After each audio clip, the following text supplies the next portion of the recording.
ఈ దేశ అభివృద్ధికి ఫ్యాక్టరీస్ ఎంత ముఖ్యమో ఆ ఫ్యాక్టరీలలో పనిచేసే కార్మికుల ప్రాణాలు కూడా అంతే ముఖ్యం.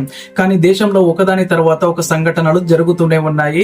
ఈ 30 సంవత్సరాల్లో ఎన్నో పరిశ్రమల్లో పేలుళ్లు, గ్యాస్ లీకులు, అగ్ని ప్రమాదాలు వేలాది మంది ప్రాణాలని బలి తీసుకున్నాయి. వాటిలో 10 అత్యంత ప్రమాదకరమైన ఇన్సిడెంట్స్ ఈ వీడియోలో చెప్తాను. వీడియో చివరి దాకా చూడండి.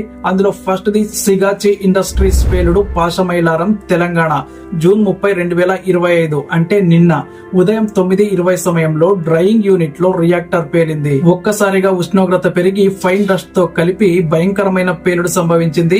35 మంది కార్మికులు అక్కడికక్కడే మృతి చెందారు. మరో 40 మందికి పైగా గాయపడ్డారు. ఈ పేలుడు దాటికి కొంతమంది 100 మీటర్ల దూరం గాల్లో ఎగిరిపడ్డారు. ఈ ఫ్యాక్టరీ ఎంసీసీ అంటే మైక్రో క్రిస్టలిన్ సెల్యులోజ్ తయారీ కోసం వాడుతుండేది. ఇది ఫార్మా కంపెనీలకు వాడే పదార్థం. ప్రమాదం జరిగినప్పుడు 140 మంది కార్మికులు షిఫ్ట్ లో ఉన్నారు.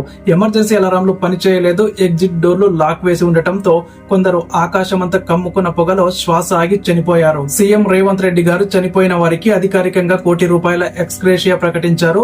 ప్రధానమంత్రి మోడీ గారు కూడా 2 లక్షల పరిహారం ప్రకటించారు. కంపెనీపై కేసులు నమోదయ్యాయి. ఫ్యాక్టరీ 90 రోజుల పాటు మూసేశారు. ప్రమాదం జరగటానికి కారణం ఏంటంటే స్ప్రే డ్రైయర్ లో ప్రెజర్ అసాధారణంగా పెరగటం వల్ల ఈ ఘటన జరిగింది. ఇక రెండవది LG polymers gas leak, Visakhapatnam, Andhra Pradesh, May 7, 2020. ఈ ఫ్యాక్టరీలో రాత్రి 1 గంట తర్వాత స్టైరిన్ గ్యాస్ లీక్ అయింది. ఇది అత్యంత విషపూరితమైన గ్యాస్. ఈ ఘటనలో 12 మంది మృతి చెందారు. 5,000 మందికి పైగా శ్వాస సంబంధిత సమస్యలు ఎదురయ్యాయి. విశాఖ నగరంలో అర్ధరాత్రి ప్రజలు బయటకు పరుగులు తీశారు. ఇది పూర్తిగా మానవ తప్పిదం వల్లనే జరిగింది. కెమికల్ ట్యాంకులు ఎక్కువ కాలం నిల్వ ఉండటం వల్ల విలీన గమనంలో అస్థిరత ఏర్పడింది. సో ఇన్సిడెంట్ జరిగింది. And third one IOCL refinery పేలుడు, భవానీపూర్, బీహార్, 2023. 2023లో భారత్ ఆయిల్ కార్పొరేషన్ ప్లాంట్ లో పేలుడు జరిగింది. 8 మంది అక్కడికక్కడే మృతి చెందారు.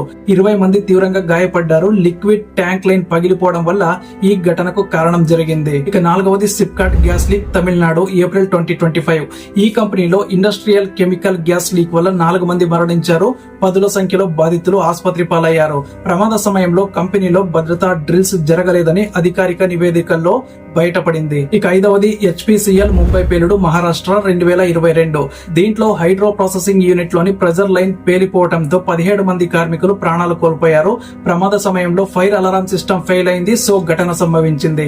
ఇక ఆరవది నాసిక్ బయోకెమికల్ ల్యాబ్ పేలుడు, మహారాష్ట్ర, ఫిబ్రవరి 2025. ఇది ఒక బయోసైన్స్ సంస్థ. టాక్సిక్ కాంపౌండ్స్ ఉపయోగిస్తున్న సమయంలో రియాక్షన్ అధికమై పేలుడు జరిగింది. 5 మంది అక్కడికక్కడే చనిపోయారు. అండ్ ల్యాబ్ పర్మిట్లపై ఇంకా విచారణ జరుగుతోంది. ఏడవది బిలాయ్ స్టీల్ ప్లాంట్ ప్రమాదం, ఛత్తీస్గఢ్, 2022. ఇందులో హాట్ మెటల్ లీక్ అవ్వడం వల్ల ఫర్నెస్ ఎగిసిపడటంతో 8 మంది మృతి చెందారు.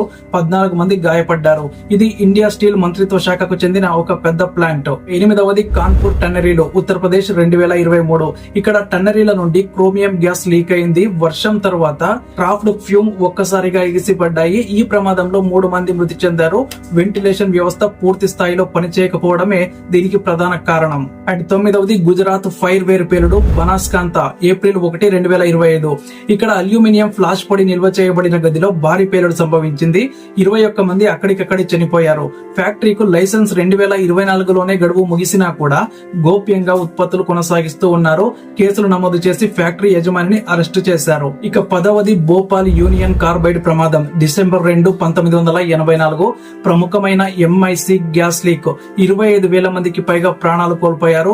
ఇది ఇప్పటి వరకు ప్రపంచంలోనే అతిపెద్ద పరిశ్రమ ప్రమాదంగా గుర్తించబడింది. అలాగే ప్రతి ఇండస్ట్రీ ప్రమాదం తర్వాత కూడా ఈ ఘటనను మళ్లీ గుర్తు చేస్తూ ఉంటారు. ఇప్పుడు ఈ ప్రమాదాలకు కారణాలు ఏంటి అంటే సేఫ్టీ ఆడిట్లు చేయకపోవడం, క్వాలిఫైడ్ స్టాఫ్ లేకపోవడం, ఎమర్జెన్సీ అలారంల వ్యవస్థ వైఫల్యం, తగిన ట్రైనింగ్ లేకుండా కార్మికులను పనిలో పెట్టడం, పర్మిట్లు లేకపోయినా కూడా ఫ్యాక్టరీలు నడపటం, అధికారుల నిర్లక్ష్యం. ఇప్పుడు తెలంగాణలో సిగాచి ఘటన తర్వాత 5 మంది ఉన్న కమిటీతో విచారణ జరుపుతూ ఉన్నారు. అన్ని కెమికల్ ప్లాంట్ల, పరిశ్రమల డేటాబేస్ ని పబ్లిక్ కి అందుబాటులో ఉంచే ప్రయత్నం కూడా చేస్తూ ఉన్నారు. అలాగే రాష్ట్రాల వారీగా హజార్డ్ ఆడిట్ కు ప్రాధాన్యం, అలాగే అర్లీ వార్నింగ్ సిస్టమ్స్ అమలు చేశారు. అయితే ఏం చేస్తే ఈ ప్రమాదాలు తగ్గించవచ్చు అంటే ఫ్యాక్టరీలలో తగిన ట్రైనింగ్ ఇవ్వాలి. 3 నెలలకు ఒకసారి మాక్ డ్రిల్స్ తప్పనిసరి చేయాలి. ఎమర్జెన్సీ డిస్ప్లే బోర్డులు ఉంచాలి. ప్రతి ప్లాంట్ లో కూడా ఫైర్ సేఫ్టీ టీం ఉండాలి, కార్మికులకు ఇన్సూరెన్స్ అలాగే జాతీయ స్థాయి సహాయ నిధులు అందుబాటులో ఉండాలి. ఈ దేశంలో పరిశ్రమల అభివృద్ధి చెందాలి, అలాగే ఉద్యోగుల ప్రాణాలకు అపహాస్యం చేయకూడదు, భద్రత ముందు ఉత్పత్తి తర్వాత అనే సూత్రం పాటించినప్పుడే ఈ దేశంలో పరిశ్రమలు ప్రజలు రెండు కూడా కలిసి అభివృద్ధి సాధించగలవు. అండ్ ఇలాంటి వీడియోల కోసం మన ఛానల్ ఇప్పుడే సబ్స్క్రైబ్ చేసుకోండి.